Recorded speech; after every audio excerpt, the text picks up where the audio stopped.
Well, we have now, next speaker is Elena González-Blanco.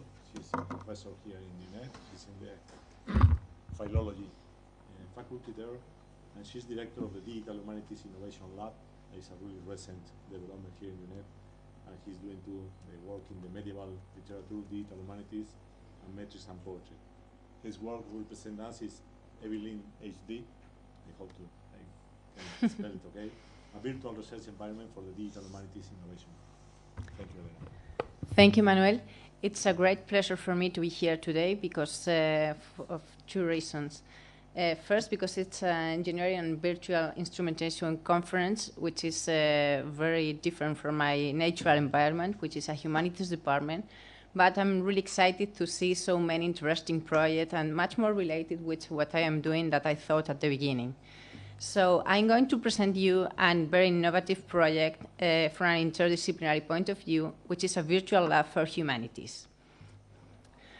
First of all, I want to put you a bit of context in order for you to understand what we are exactly doing. I want to present you LINHD, which is our Digital Humanities Center, a Digital Humanities Innovation Lab created at UNED at the first center in Spain, following the example of International Digital Humanities Center, especially in the United States, and following especially the spirit of combining new media and technologies used for humanities-based research, for teaching, researching, and intellectual engagement and experimentation.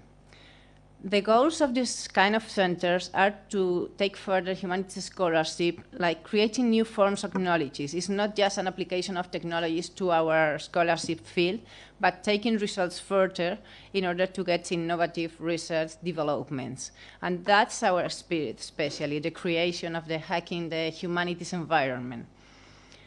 So, in our university, this kind of interdisciplinary center, it's depending on the vice director of research, and it combines the participation of humanities and social science schools, different faculties, and the School of Computer Science and Engineering. And also with the help of our digital media and distant teaching methods, Inteca and CEMAP, which is our studio for digital recording. And of course, our library with its digital databases and information systems. The center was created in 2014, so we are pretty young in comparison with other digital humanities centers in the world, but we are following the spirit of other centers in the world. The first center were created in the United States, and later they have been created in Europe, and now they are having a big impact in Asia, and especially in Japan, Korea, Australia, and more they are growing in Latin America. But each of these centers that appear in this picture have a very different spirit and focus. Some of them are focused on text edition or text natural language processing or text annotation. Some of them are focused on image processing. Others are more focused on digital infrastructure. Others are more oriented to focus on collaborating between different kinds of teams. Some of them are devoted to media studies. So we have very different profiles of digital humanities center in the world, as the tax is very wide.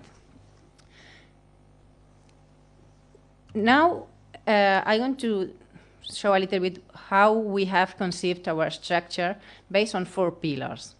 The first pillar is innovation and research, as we are developing research projects for humanities problem. We have different science fields as in humanities, such as linguistics, literature, history, art, education, or psychology, and we are developing different kinds of projects.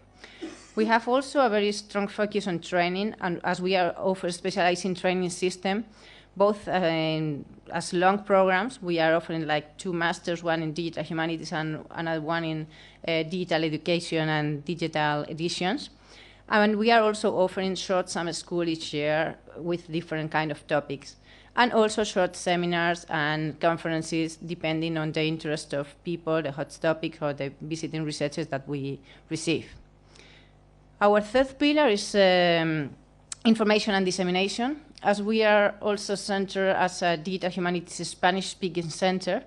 And although our communication language is English, we act sometimes as a bridge between English-speaking digital humanities European world and also Latin American developing digital humanities institutions.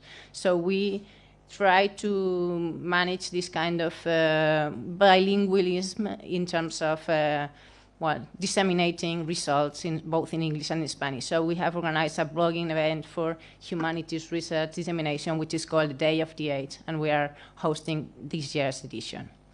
And last, we are often consulting and services, technological service for humanities projects for people that come into our center from humanities field and wants to transform the research using digital technologies, but they don't want to know how to do this, and we help them to assemble the ideas, to transform the project, and to learn the digital tools to create and to implement the results. In this sense, we have different kinds of projects. Some of them are related to databases. For example, this is a digital repertoire of metricas and poetry for Spanish poetry. We also have digital editions. This is a project in collaboration with the Royal Library of Madrid for editing manuscripts and putting image line recognition. We also have visualization projects that combine the previously described technologies with, for example, geographical information system or graphical representation. But the problem was that all these projects are nice, but are very individualized. And we thought last year we should create some kind of virtual environment, virtual lab, in order to let humanities researchers in general to be able to work alone, to create project, the whole process, and also to involve students in creating this kind of digital project. And that we started to work in our EVILINHD, which is our virtual research environment for digital humanities. This kind of virtual lab or virtual environment is especially different because it's conceived by digital humanists for humanists. It means the people who want to work there are humanists, but humanists who works to create a project in a digital way, that want to get different results of research. It is a cloud service hosted on our servers, so researchers don't have to download parts of software or to learn specific kind of technologies, and they will work on the cloud. And one of the important points is that they work in a collaborative way with people of their team, and they will have the information management system together. We have take the tools and the parts of the project that we already created before, as this tool, which is JScribe, a tool that we created last year for a project which is oriented to tags in XML text, for a literary text, using a standard for tagging in humanities. And we have combined these kind of tools with already existing open source CMS and digital humanities resources. This is more or less the full structure of what we can find or what we can do in our environment. We have, for example, an instance of WordPress, which we can choose or combine with Omeka, which is a CMS created for special digital library collections. And we also have this TI XML environment to work with Digital Scholar Edition, which is based on a XSDB XML database. And we also have a set of tools which enable team working, such as Wiki, Drive, and some forums to send messages between the different members of the team. So with all this stuff, we can create different kinds of projects, which are each of them integrated by the combination of the previous modules in some different ways.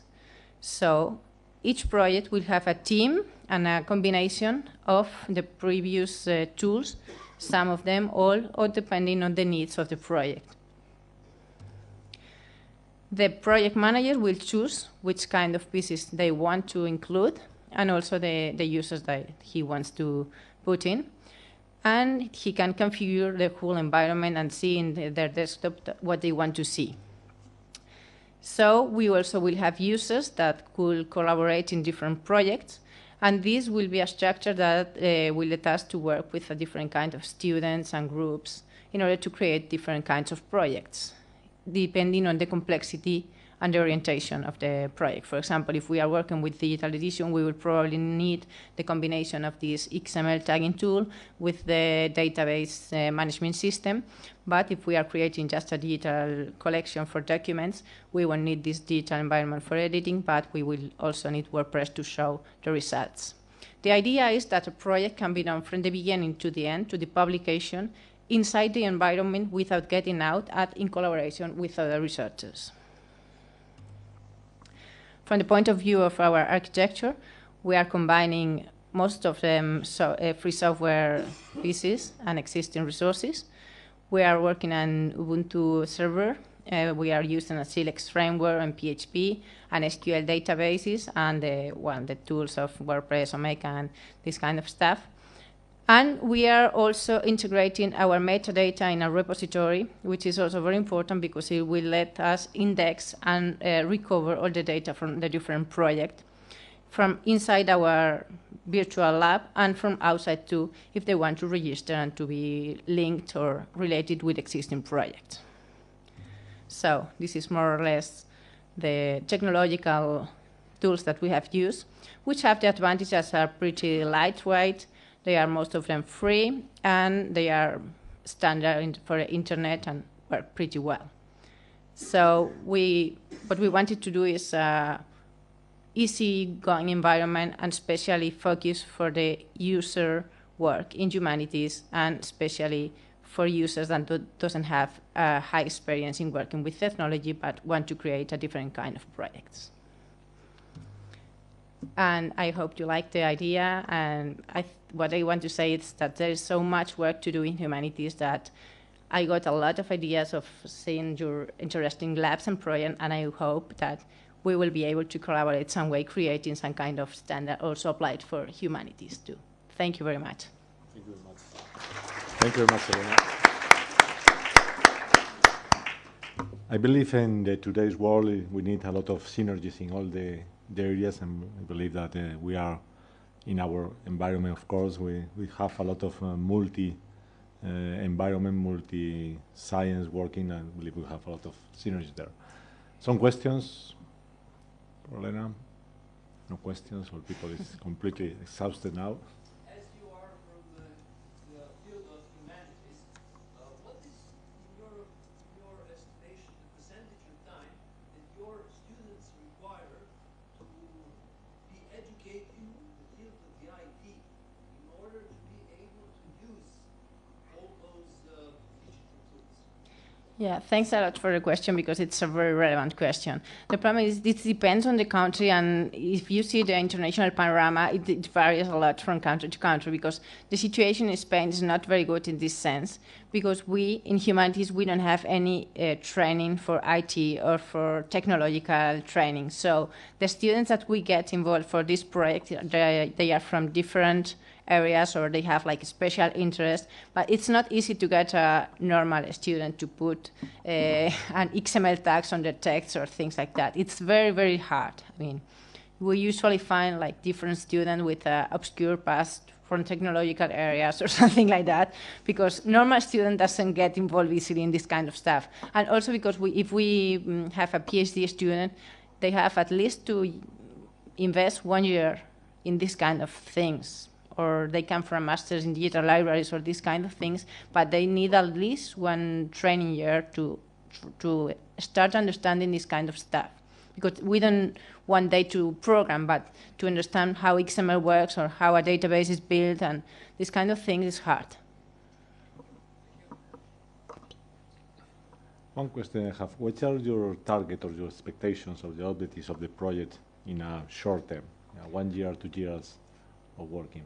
Well, what we want to get is that our colleagues in humanities understand that we have to transform our ways of research, because in humanities we don't have this sense of like science is moving our ways of research. We have a lot of colleagues continue working with a pen and paper like 20 years ago. Mm-hmm. And the feeling that we want to transmit with this kind of projects is that things have changed a lot and we can create very different projects using a small part of technologies. So the idea is like transform our environment using this kind of tools, and which enables them to create digital things without investing a big effort.